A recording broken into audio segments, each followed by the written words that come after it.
These, whatever handouts she is speaking about, I think all of them are there in the website, whatever we have given out earlier. Different kinds, even Sadhana Chatushtaya there is a handout, Shanti Mantra there is a handout, all 10 Shanti Mantras are given. Then the others which are general daily sadhana, that is the one I have to put every time in a new bottle. So this time, just like that, I did not want to do. So whatever I have spoken during the program, I have added that part. And then again the old thing in the new bottle. That part is already, because that the sadhana is, I cannot remove them. We will start with them. Namo namaste gurave mahatmane vimukta sangaya saduttamaya nityadvayananda rasaswarupine bhumne sada paradayam budhamne Namaste, namaste, Vibho Vishwamurte. Namaste, namaste, Chidanandamurte. Namaste, namaste, Tapoyogagamya. Namaste, namaste, Shrutijnanagamya. Swarajya samrajya vibhutiresha bhavat kripa shri mahima prasadat prapta maya shri gurave mahatmane namo namaste stu Punarnamostu Namo namastestu Punarnamostu Namo namastestu Punarnamostu Namastasmai Sadaikasmai Kasmai chinmahase namaha yadetad vishwarupena rajate guru rajate yadetad vishwarupena rajate Guru Rajati. Hari, that's subject. Shall we do the Shanti Mantra?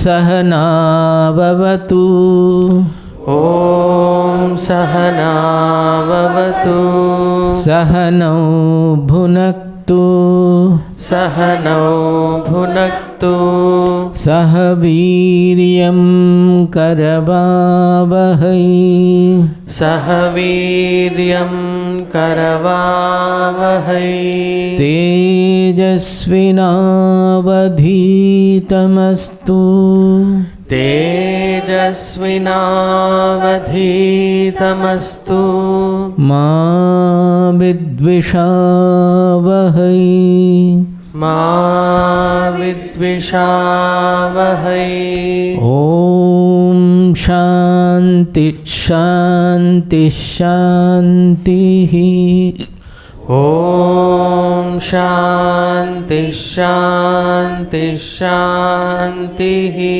Om Shanti Shanti Shanti Om Shanti Shanti Shanti. Hari Om Tat Sat. Jai Guru. See, this Shanti mantra, we don't sing it and recite it in the Vedic tune, the normal Vedic tune. That we don't know, we have not learned also. But we have given our tune from whatever, wherever it has come. But always we say that our tune is Bhava Anuyayi. Bhava Anuyayi. That means whatever the word meaning, according to that, the tune is given. So that it is easier for us to associate our emotion, bhava, along with that. Whereas in Vedic chanting, very much emphasis is on following a particular discipline of meter, up and down and all, which is not bhavanuyayi. It can be absolutely different sometimes. It was done so that there was no written book, so it can be easily remembered. The meter is set in such a manner that even if one letter goes, it will not match. So they used to learn by hearing and then recite. Like that the whole thing had propagated. So Vedic tune has got its own gambhirya and own, but our tune has got its own bhavanuyayi gravity also. So we are not violating the Vedic tune. This is what we say, because there are some people who are very rigid about it, and they may say that it is even you should not do it. We don't agree with that. We do it from our own experience. In the Shiksha, in the Ucharana, it is written that, I don't know whether Swamiji must have told you during this period, that as a Vyagri, the Vyagri means how we can think of our Radharani also, the cat. They hold the kitten in their mouth. The monkeys, they hold themselves, but the mother in the feline family, they hold the kitten with their mouth. So that shloka says, we have that shloka. It says that each letter has to be produced as the Vyagri holds its kitten. That is, always careful not to bite into and injure the baby. At the same time, not to loosen so much that the baby will fall and die. Both the protections are necessary. One is to hold it well so that it doesn't fall. Another is to not, in the worry of holding so much, that always we do. We are so worried about our own people that we hold it so hard that the person dies. Not dies, but sort of that. So you see, where lies the asanga there also, that we have to do things perfectly. So he says that it should not be pronounced in such a manner that it will kill the word. It should not be pronounced in loose manner so that the word will not come out. Sfuta ucharana will not be there. It's a beautiful shloka. When I saw it, it was so good. And that is the beauty of Sanskrit pronunciation, that it makes our whole body, mind, personality so disciplined, at the same time flexible and soft. That is why we say that Sanskrit is essential, particularly chanting and all. It's very good for our personality development also. If you do the Vishnu Sahasranaam, I don't know whether all of you have been doing here. If you do it in proper meter, properly, in the morning or any other time also, it is composed in such a manner that it produces a pranayama in our being. The breath has to be, if you pronounce properly, all the visargas have to be pronounced properly, halans have to, everything has to be, ta, tha, da, da, everything. If you have to pronounce properly, particularly the yuktaksharas, then automatically you cannot do it sitting like this. You have to sit straight, otherwise it won't come.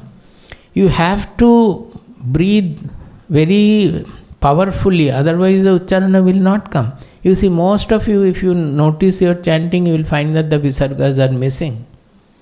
Particularly the Visargas that should be properly chanted when the next letter is Sa, Pa, like that. The harsh letters are following that. In that case, the Visarga is not dropping. Visarga is there.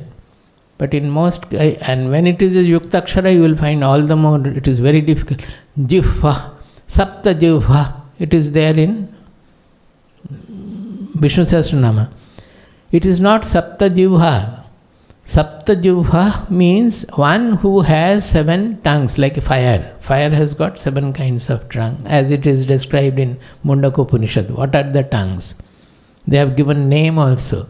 Kali, Karali, Chamano, Jabacha. They are the name of each tongue of fire. So, Sapta Jivha Yasya Saha, that is Agni. He is called Sapta Jivha. But in most of the cases we hear that we are pronouncing almost like Sapta Jivha. It is Sapta Jivha. As such, Hava, that Jivha pronunciation is difficult. After that you have to pronounce the Visarga fully. So lot of wind will have to be generated from the air. So similar. Nyagro. Nyagro dhodum baro shvathash chanur andhra nishudanaha. Nyagro. It is there. You can listen to our chanting. We have done it in the manner easy for learning also. I think in website prior to that, is it not there what I had taught Sally, that how to make the Ucharanas? Only one line. No, that where the tongue will be for different sa, sha, sha, etc. In the website we don't have. Oh. Learning mode is different. How to pronounce the words, there was, I had taught Sally. At that time it was recorded. So that was available generally. Anyway.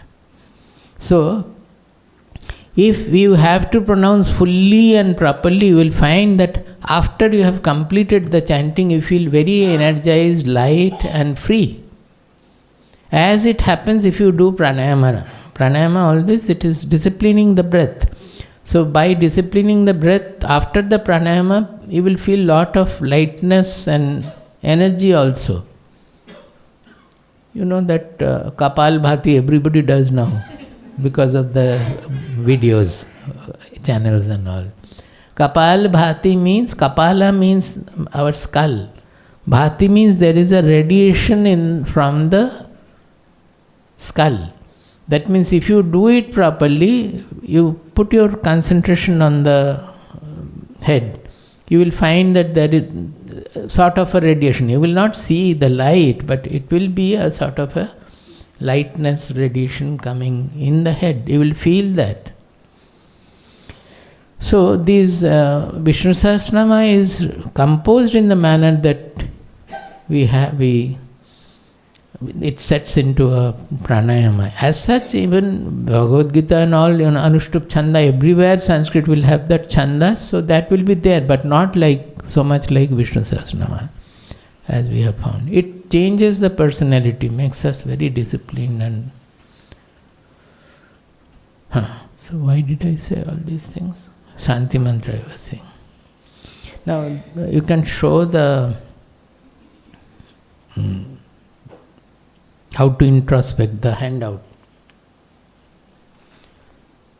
Are you able to read? All can read from distance, or it has to be readable, no?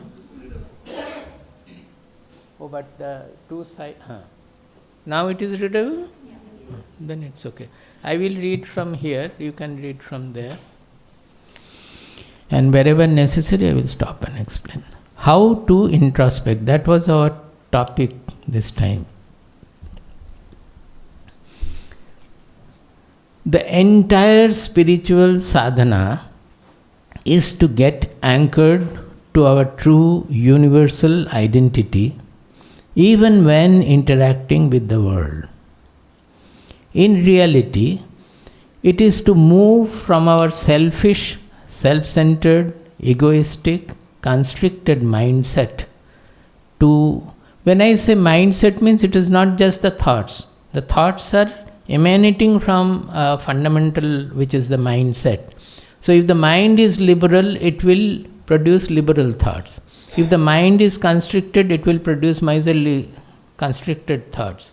If the mind is agitated, it will always produce agitative thoughts. If the mind is peaceful, it will generate peaceful thoughts. So mindset is the fundamental base from where the thoughts are coming.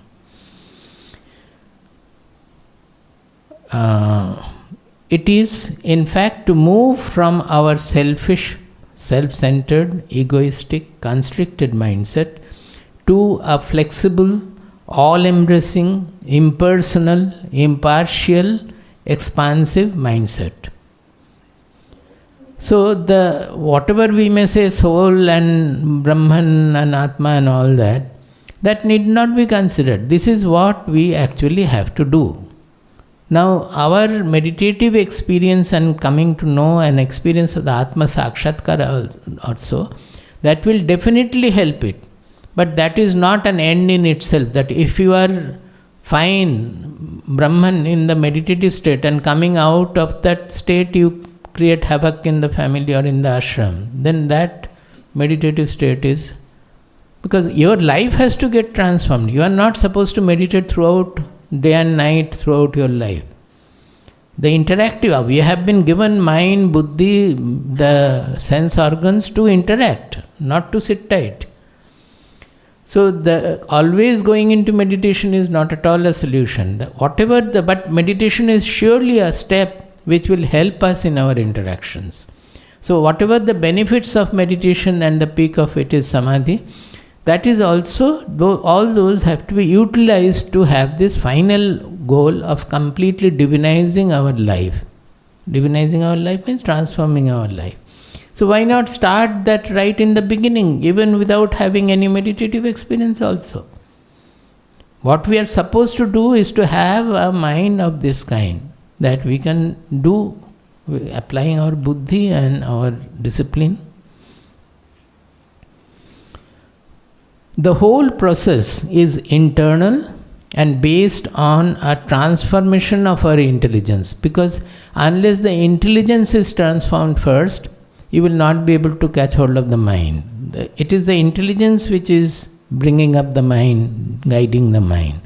So we have to apply our soul knowledge and soul experience to transform the intelligence. Once it is within our scope, then we can work on the mind, and mind can work on the senses also. This is done through vichara or introspection. This vichara is most emphasized in Yoga Vasishtha Ramayana. This sloka also given is from Yoga Vasishtha Ramayana. Because it takes away all the vagaries from our mind. By spirituality we think so many things, so many supernatural things, this thing, that thing, even about devotion also. So much of misconception is there. To have a real sane life, useful for the world as well as for oneself, the vichara is the only way. That is what Vasishtha Deva also is saying. This is done through vichara or introspection. So we should understand, when we are using the word introspection, the meaning we mean is this vichara. By constant application of vichara, the intelligence becomes refined and subtle. So the supreme truth of our universal identity dawns in the intelligence, removing all worldly maladies. Vichara tikshnatamethya dhih pashyati parampadam dirgha samsara rogasya vicharo hi mahaushadam. I have explained this already. So, mahaushadam means the great medicine. That is the only medicine. The process of vichara takes place through viveka buddhi. which is the intelligence guided by our inmost reality. When the buddhi is anchored in the inmost reality, we call it viveka. As opposed to our usual worldly intelligence working under the clutch of desires and ragadvesha. Because of the pollution created by ragadvesha and the desires, the buddhi is not able to see clearly. Why we are so much, we find clarity is, Swamiji often says, the clarity is the last thing in spiritual life. People may have many experiences, many things, many poetic excellence also, but the clarity is extremely rare in spiritual world also. We find it difficult to take decisions. That is because the buddhi is still suffering from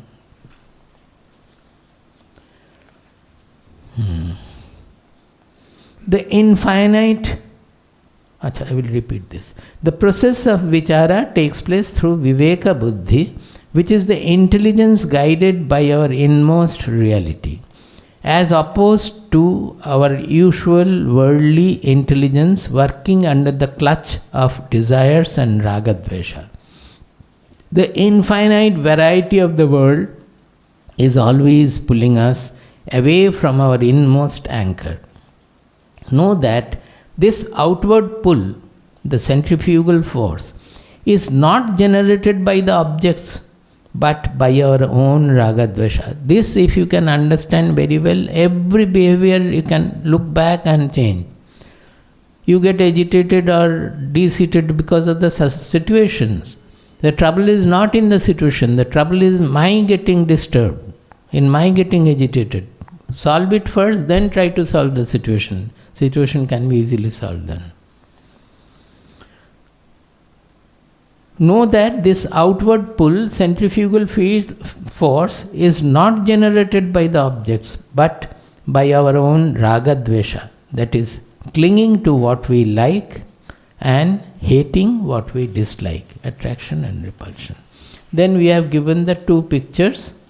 One is showing our slavery to the world, and the other one is the chain has to be reversed to become master of the world, the mastery over the world. Master, you don't have to become an emperor for that. By becoming master of our own self, that we will be independently doing whatever we want. We will not be under the overwhelming control of the senses and the world. This I have already explained, so I am not going into the detail. Here we have given the example of the shloka 3.43, Evam buddhe param buddhva. That is the point I have been repeating again and again. So this is the point here, that real identity, that is the buddhe param. And you get anchored, the intelligence get anchored there, so that the intelligence changes from Vishaya buddhi to Viveka buddhi. This is the two diagrams comparison. And also gunebhyascha param vetti, which also I have explained repeatedly during this period. That is 14.19. That is up to the buddhi, the senses, mind, intelligence, emotion, all of them are a product of guna. But the consciousness, the Atma, is not a product of guna, it is not touched by guna. So we have to know that which is transcending the guna effect. Buddhehe param buddhva or gunebhyascha param vitti, both are same. Then go to the next page. Next page.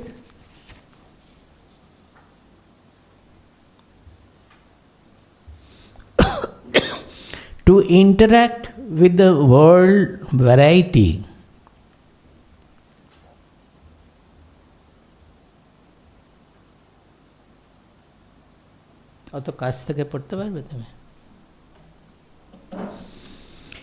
to interact with the world variety, remaining anchored to our core identity, we have to balance this distracting force by generating enough of inward or centripetal force. That is constantly as much, suppose the world which was faced by us about, we were young, I am talking about myself about 50 years back, the world we faced, and the present generation, the world they are facing. There is tremendous amount of distracting forces. In our time, we did not have any of the mobiles or laptops or vehicles or nothing. So we were satisfied with whatever was available. Of course, those who are not satisfied, they will not be satisfied with anything. That is different. But so much of outward pull we did not have to counter. See, now the guardians, the parents always say that we were not like this, why our children are like this? They blame the children.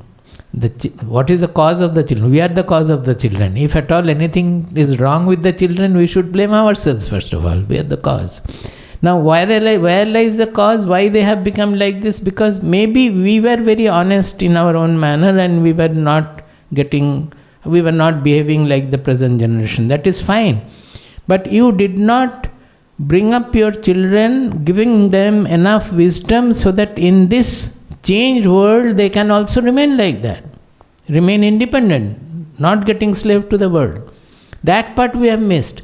Because we have never inquired about these truths, we have hated spirituality because it is Indian in origin and it is not British in origin. See, these grave mistakes we have done. That is why our generations are like this. Otherwise it would have been a heaven. We would like to make our country again a heaven. And those who have not married, please don't marry. Do this work. It is a new independence. This cultural independence has not yet come in our country. We have to get back that cultural independence, like independence movement, Swadeshi movement, the kind of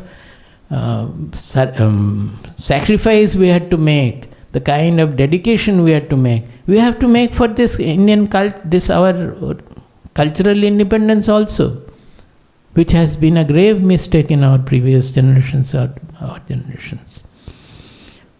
So unless some people are there to sacrifice their life, to dedicate their life for having the cultural regeneration or cultural independence, cultural regeneration, it is not possible.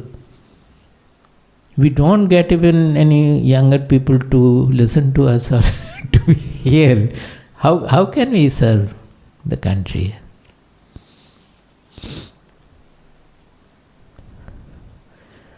To interact with the world variety remaining anchored to our core identity, we have to balance this distracting force by generating enough of inward centripetal force.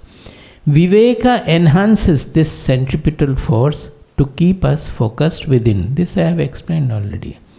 Also, by giving rise to vairagya, it reduces the centrifugal force. That also I have explained, that the centrifugal force is pulling hard. As viveka gives rise to vairagya. Vairagya means a sky-like dimension, impersonal dimension. By analyzing the truth, we are unnecessarily clinging to what we like and hating what we dislike.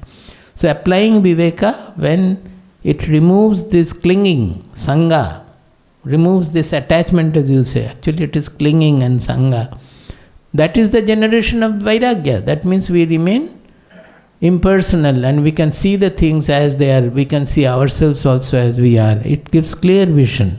So viveka, in one place, viveka itself is generating the inward force to look into the real truth, our inmost reality.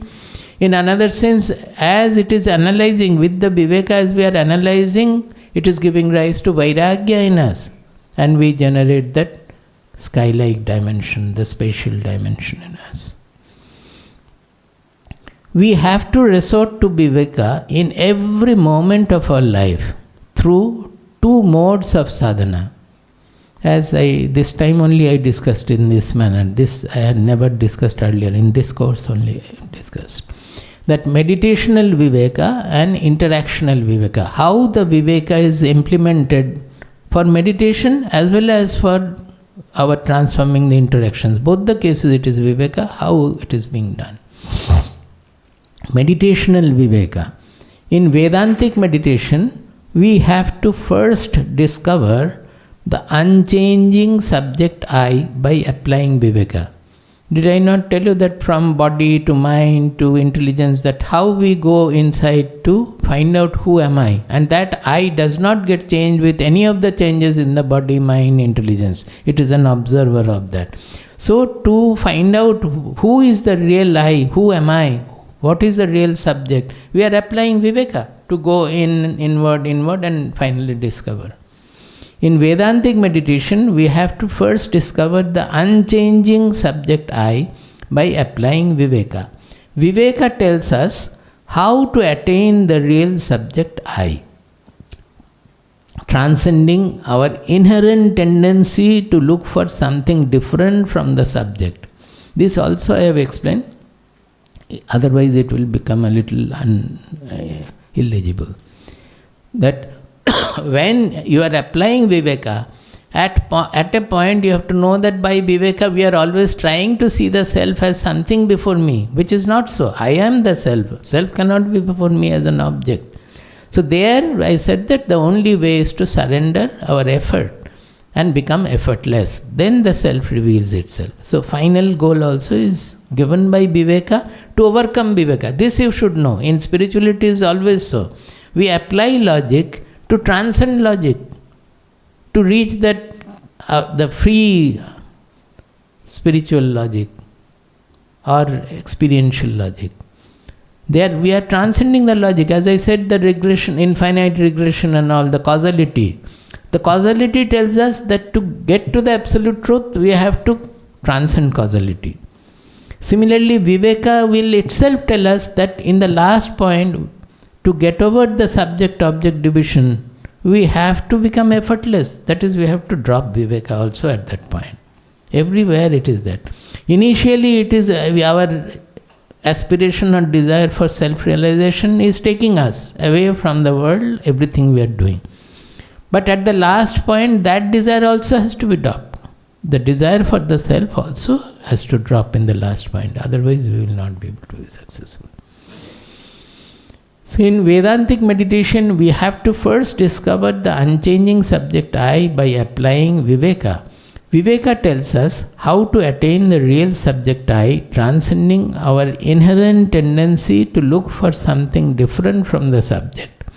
It is viveka that shows us the path to transcend subject-object duality through surrender or effortlessness. Then comes interactional viveka.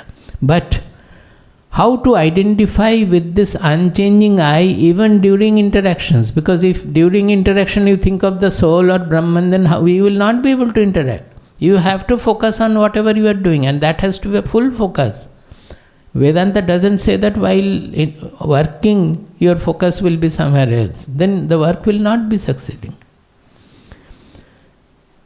Again, viveka tells us how to outlive our small egoistic identity every moment by cultivating expansiveness, impartiality and impersonality in our interactions. When you are interacting, when you are working, can you not look into your mind and find out, are you working as a self-centered, selfish, constricted, desireful person, or you are working as with the soul qualities or the inmost qualities, the dimensions, the expansive dimensions. That can be done during interaction. That is what we have to do throughout, not only interaction. Even when the mind is thinking in a self-centered manner, we have to correct the mind there. Initially during work. Later on, it need not be the work at all. It should be right in the mind process. Whenever the thoughts are coming, the thought should be expansive, liberal, impersonal, impartial. The thoughts should not be small, partial, ragadvesha yukta. It should not be like that. That's an all-time sadhana. Even in the dream you have behaved wrongly, that means thought is there, you should correct that. Although you cannot have hold on the dream, but dream often points out what is hiding in us deeply. So that gives us the hint where you have to go. So the goal of both meditational and interactional viveka become attaining the same universal I. See how we have complemented the two sadhanas. As such, meditation alone, I have to do this. And interaction, I have to do something else. And the two has no relationship. In this handout, I am trying to merge the two as complementary. In meditation, your goal is to discover the impersonal subject I. In interaction, you have to behave like the impersonal subject I in all. So, is it not the goal of both interaction life and meditation life is that impersonal subject I? So, you have completely divinized your whole 24 hours in that, in all the whole life. Being anchored to our real identity, we will be able to live with strength and stability even in the midst of variegated external situations the modern world presents. Then comes the practice.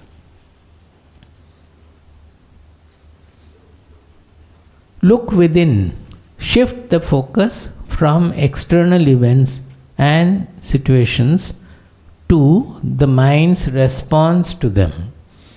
That is, the moment we see something is wrong, immediately our focus is on that, on the situation. Why this is like that? Why?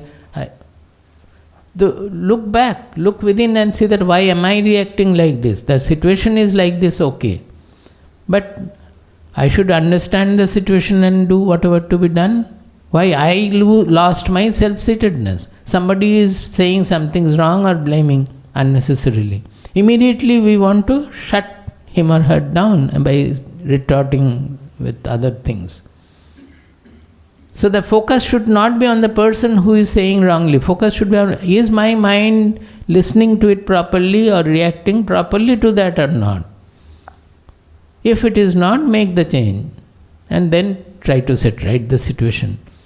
In that case, immediately the other day as I was saying that he will think that what has gone wrong with the person. He generally does not behave like that. Has anything happened in his house? So you will become compassionate to the person to know, you will not be worried with somebody has insulted you. You will be rather concerned about what has gone wrong with the person, can I help him? Do you see that is why I said that in your all replies in the introspection sheet, this love element is missing everywhere. That will give you the next step. You have gone to a certain step or philosophizing, but the next step will be instituting love in us and trying to help others rather than to always be concerned with ourselves. So the whole journey that's in the first sentence I have written, from self-centeredness to universality, that should be always there. That is best done with love. Number 2, follow that is after looking within, what are you seeing? Follow that which makes you feel inner expansion, lightness and strength. This I have already, this is the thumb rule. Avoid that which makes you feel shrunk, small and weak within. Although the step may give you more property, more money, more power, more prestige, but no. If internally it is so, as a seeker you should shun it. A good life, remember, our growth is in inner expansion. A good life is a pilgrimage from self-centeredness to universalness. Number 3, never blame others. Blaming thoughts about anybody pollutes our mind, creates tension and stress in our own mind. Love good qualities. The easiest way to imbibe any quality is to love that quality. How will I become pure? Love purity, you will become pure. It is so simple. When I was studying in St. Xavier's College, during my graduation, it was in Park Street, Calcutta. So the closest to that was a huge, the biggest crematorium,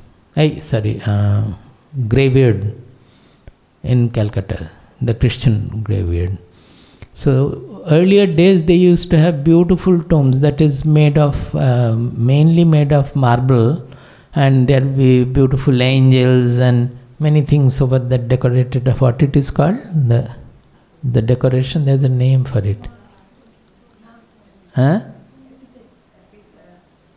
That is the written something, no? But the saudha we make on it, tombstone, but it's very decorated, elaborate.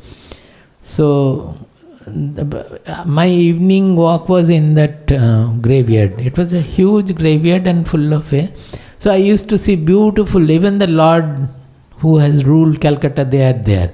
And great poets like Michael Madhusudan Datta and all, they are also there. You could see, it's a beautiful place to visit and go on seeing. Huh? No, it was still light. But that by the time I come back, it will become night almost, the dusk. So there I used to, sometimes after walking, I used to sit there. In particularly one place was very favorite for me, where the two angels, baby angels were flying off. Oof, it is the sculptor's work. So the purity must have been in the sculptor's mind, otherwise they will not be able to create such a sculpture. That mind, it was radiating purity. So my sadhana was just to sit there and look at the face and drink purity from it. Is it not love for purity? Just simply look at that sculpture and drink purity from the face. That was my sadhana almost every evening. I used to sit there for maybe 1 hour or so, half an hour, 1 hour. And then after I am full with the nectar, I would walk back to the hostel. Similarly, seeing beautiful soft flowers, some of the flowers, they are so subtle, the petals are so thin, if you touch it, it will get damaged. With our rough touch, they cannot withstand. So seeing them, we can drink purity from there. When we have that mandaram, that particularly the yellow mandaram, you will find that Ma is always giving me that, because she knows that I like it and like to see it. I will also give to the people, when Ma is not there, I distribute the flower. So I choose the flower which will particularly related to the person I am giving. We always give it like that. So we can drink purity from the flower, from the sculpture, from the book, from anything. It is only a question of loving purity, and it only helps as a prop, that we see the purity of the faces and we think about it and we drink purity from it. Like that, love good qualities. The easiest way to imbibe any quality is to love that quality. Instead of seeking love from anybody, love everybody. Yesterday I told about it, no? That don't look for love from here and there. Which is fulfilling us is the love, not the person from where the love is coming. If we love everybody, then love is generated. By that we are always fulfilled. We don't look for love from anywhere then. Instead of seeking love from somebody, love everybody. It is love welling forth from within that fulfills us. Number 6, never dwell in the past, either lamenting, repenting, or boasting. Here there was a shloka which later on I removed. That Atita ananusandhanam bhavishyada vicharanam audasinam api praptam jivan muktasya lakshanam. It a viveka chudamani, na? It is describing the Jivan Mukti. Jivan Muktasya Lakshanam. These are the characteristics of a knower. So we should follow those characteristics. Then we will approach the knower. Atita ananusandhanam. Never go behind the past. Either in a repenting manner or in a boasting manner. I did something great or I did something sinful. If at all necessary, analyze the past to correct your steps in future. Never dwell in the past or loiter in the imaginary future. Analyze the past impersonally and plan the future wisely. But accept the present readily and go ahead with courage and unaffectedness. This is very important. When it is a present, simply accept. Past, simply accept. It has happened. You are in the present. Simply accept whatever has happened. You cannot go back in time. Be attentive to the present. plan very well, learning from past experiences and considering all future possibilities and consequences. But do not indulge in the expectation of gain and happiness that may or may not come at the end. This is where the karma phala I explained that objective karma phala is fine, you have to work according to that. But the subjective karma phala is, by that I will become happy, by that only I will become rich and then become happy. Those have to be kept away. Remember, difficulties are in fact opportunities for further growth. They are gateway to elevation and expansion. So any dukkha situation, any difficult suffering or so, we should not react in the negative manner. We should welcome that, well, I have grown up to this, Providence wants me to go further. That is why He has put me in this situation. Even in our ashram life and our activity all over the world, every time we have to face very, very difficult situation, which will always try to subdue us. We have to think that it's okay, we have to welcome it and we have to grow through that also. Even with Dakshin Khanda also so much of problem is going on now. So it came to my mind.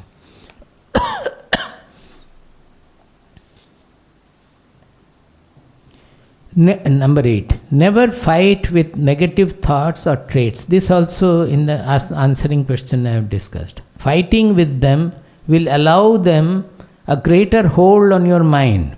Instead, fill the mind with positive thoughts and liberal qualities. When the negative thoughts come, ask them in a friendly manner to leave you, but make sure you do not indulge in them anymore. You ask them in a friendly manner and then go on indulging in them, then it will not go. You have to ask them seriously, sincerely to leave you no more. I am not interested in you anymore. 9. Watching and restraining words will increase your inner strength, poise and attention tremendously. This you have to do and see. It enhances tremendously our power.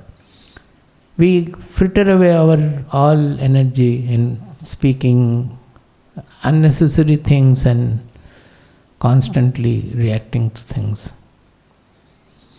Before blurting forth anything, stop, look into the mind, and then speak what is necessary. Just express your thoughts for whatever they are worth, and do not cling egoistically to what you said. This is a very important suggestion. Whatever I said this, I go on clinging to that. If people do not listen, I get annoyed.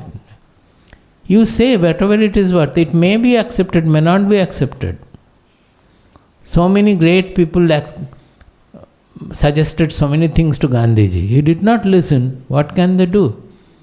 When Aurobindo sent some advice to Gandhiji, he said that others asked that why are you getting involved so much? I am sending as a nishkama karma. I know that Gandhiji will not accept, but I will not be doing my duty if I don't send this suggestion. I am performing my duty. I know that it will have no effect.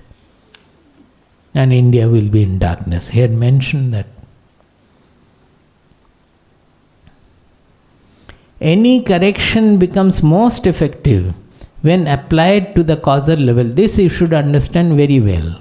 Just now I was saying that if something is wrong in the present generation, the fault is to be found with the previous generation, not in the present generation, in the causal level. Any correction becomes most effective when applied to the causal level.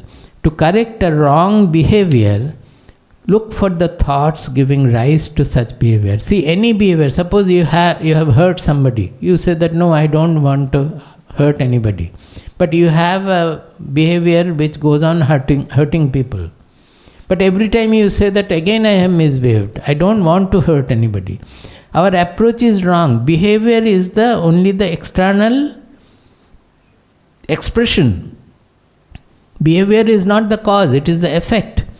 So, if you want that behavior not to come out of you, you have to correct it in the thought level, that what are the thoughts and emotions which are given rise to this kind of hurting behavior or this behavior which I don't like. So try to correct those thoughts. And when you try to correct those thoughts, you will find that there also you are almost helpless. Because such thoughts are coming in you, how can you stop them? So that means there is something wrong in the mindset level, that is the emotional, in the basic set level. As I was saying, a liberal mindset will generate liberal thoughts. A constricted mindset will generate constricted thought. So we have to apply the correction in that fundamental level, then it will be most powerful. The successful we will be when we can change the mindset. That is why what we do is constantly think of the soul which is universal, unaffected, unchanging, has no jealousy, no competition, nothing. By constantly interacting with the concept of the soul, our mindset becomes soul-like. That is the method we have to follow in spirituality. To correct a wrong behavior, look for the thoughts giving rise to such behavior. To transform the thoughts, look into the mindset or bhava that is giving rise to such thoughts. A good liberal mindset will generate good liberal thoughts, which in turn will be expressed through good liberal actions and behavior. In spiritual sadhana, the mindset bhava is transformed by repeated contemplation on our own real identity, which is free of any constriction, taint or affectation. Number 11. Indulging constantly in the worldly thoughts of likes and dislikes, we become slave to the world. By thinking more and more about our own unaffected core identity, we become master of the world. There lies the mastery. 12. Spend time with the sky, sun, mountain and ocean, thinking about their qualities. As I said, I spend time with the sculpture of an angel. That is spending time in all these things. This shloka Ma has taught you, na? Akashavalle paviduragoham. So I need not go into that. Oh, another page is there. This chanting of Akashavalle paviduragam goham is very effective, it should be. It's there in our website in the home page itself. Now, this is from Kathopanishad. Develop an integrated personality. Kathopanishad, there are a few shlokas which is comparing our personality with a chariot. So here in the picture you will find it is written that body is the chariot, the horses pulling, there are 5 horses here, generally it will be even number. Here there are 5 because we have 5 senses. Then the charioteer who is running the chariot is intelligence. And I have put a small, actually in Kathopanishad the reins are the mind. But I was thinking the reins are absolutely inert. They don't have any conscious behavior or so. So it is better to put one bacha in front of the charioteer who is guided by the main charioteer. That is, somebody is learning to driving. So sitting with an expert person who is the intelligence, and the intelligence is telling him what to do, where to pull and all that. So he is guiding the mind. So this is the improvisation on the Kathopanishad chariot, that small. And there is a real story behind it that you can hear in the YouTube. It's there, I think. That is quite long. Our visit to Dakshin Khanda and getting into a danger into a pond. We had to come back by bullock cart. So that bullock cart, the driver was training his grandson. Last time when we went to Guru Purnima, I mentioned to Dakshin Khanda, I mentioned about it, and that man came. He's now an old man, that small learning novice charioteer. So I had mentioned about it, that what danger he had taken us. He said, no, it was not I. Actually, my grandfather was telling me to do this and that, something like that. So after growing up, he has developed more ego, that I was a good bullock cart man. So here, intelligence and mind should lead the senses based on guidance from the... Here the main thing is that first of all you have to discipline the horses, because suppose the senses are not having the basic discipline, then even you will not read the Shastras or listen to any advice, nothing can be done. So the first thing is Tasmat Tvam Indriyanyadau Niyamya Bharatashava. That first thing is we have to discipline our senses, which we learn from childhood also, provided our parents are attentive to that. Then what we have to do, the reins are the mind that is controlled by this small boy. That is the mind who are controlling the senses. The intelligence cannot have direct control over the senses. Intelligence can only control the mind, then the mind will control the senses. So, every part of our being will have to be properly trained. That is, suppose we need discipline, physical discipline for training the senses. Similarly, we need mental discipline for making the mind strong, which are also part of this Vishnu Sahasranama chanting and all. They are also training our mind, asking it to keep quiet. You will find many of the children now come, they are hyper. They cannot even sit properly. Constantly moving around, even for 10 minutes they cannot sit properly. This is because their mind has not been trained. So similarly and to make the mind proper, liberal, we have to read good material. We have to read liberal articles, liberal stories and all, which will generate the noble values in the mind. So the feed for the mind is good noble values to deal with, not the usual only indulgence and all. Similarly, for the intelligence, we have to have this kind of analysis where the intelligence is interacting with something subtle and powerful, that is interacting with the soul. So that discipline, that food has to be supplied to the intelligence, then only it will be able to work properly. For the Atma, nothing is necessary, you cannot feed it. So here, intelligence and mind should lead the senses based on guidance from the inner voice of truth, that is master of the chariot. Suppose you are sitting in the car, the chauffeur is there.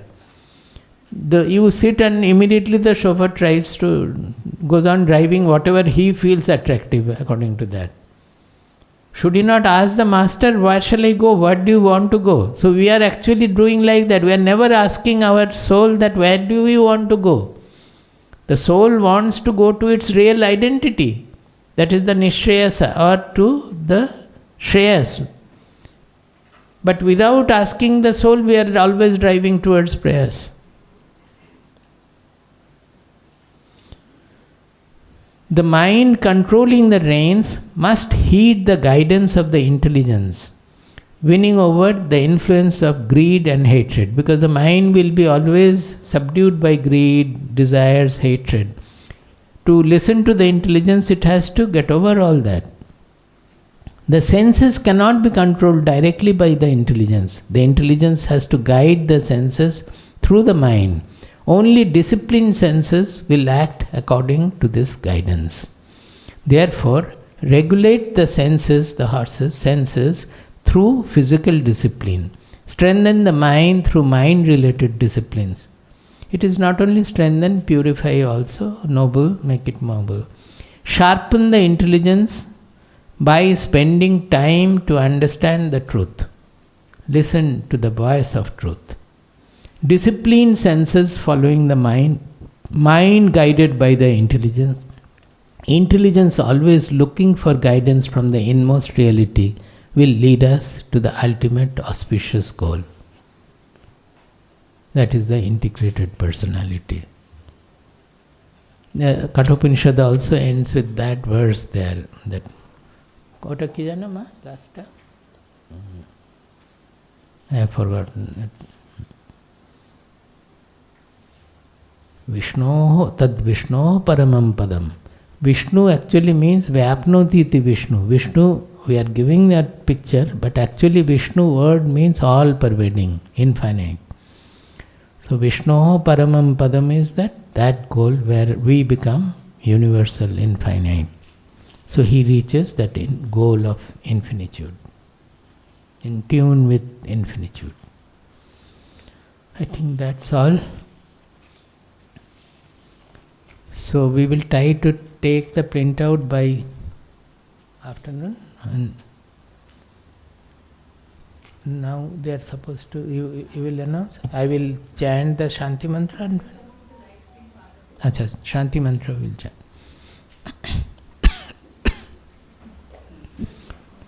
Om Sahana Bhavatu.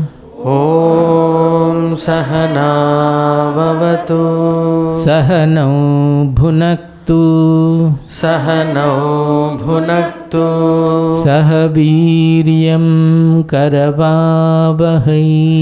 Sahaviryam Karavavahai. Tejasvinavadhitamastu. Tejasvinavadhitamastu. Ma vidvishavahai. Ma vidvishavahai. Om Shanti Shanti Shanti. Om Shanti Shanti Shanti. Om Shanti Shanti Shanti. Om Shanti Shanti Shanti.